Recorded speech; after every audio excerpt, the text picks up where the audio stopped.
Okršaj između jednog sadašnjeg i dvojice bivših HDZ-ovaca. Prvo je Vidošević rekao da je Primorac obiteljski nasilnik. Meni je osobno obitelj svetinja.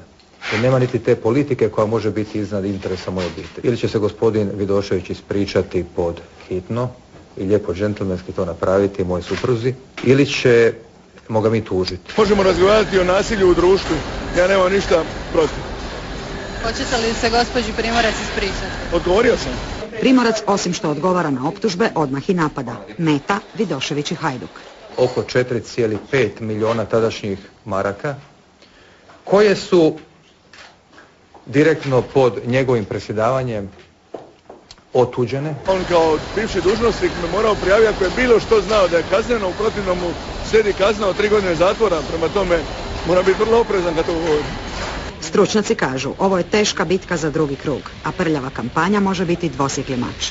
Ako ne odgovarate na negativnu kampanju, može vam se dogoditi da vas ta negativna kampanja pokopa. E sad, kako ćete utjecati na birače, uvelike ovisi o tome jeste li ono što ste rekli utemeljili nekim dokazima ili će se pokazati da se radi o praznoj pušci. Nekako nosili puške sa kišma.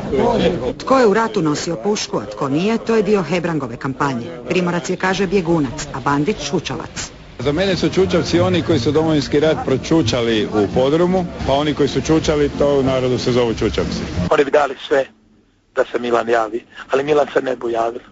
Milan ima svoje dostojanstvo. Ja sam bio, jesam i ostao gospodin. Gospodin Hebrang nije predmet mog interesa. I dalje sam duboko uvjeren da će biti prvi koji će glasati za mene u drugom krugu. Gospodin Primorac može jedino završiti u 9. krugu. A tko će u drugi, to je pitanje. Čeka nas još 10 dana ljute borbe. Pitanje je kome će se udarci ispod pojasa isplatiti, a kome obiti o glavu, odnosno o glasove.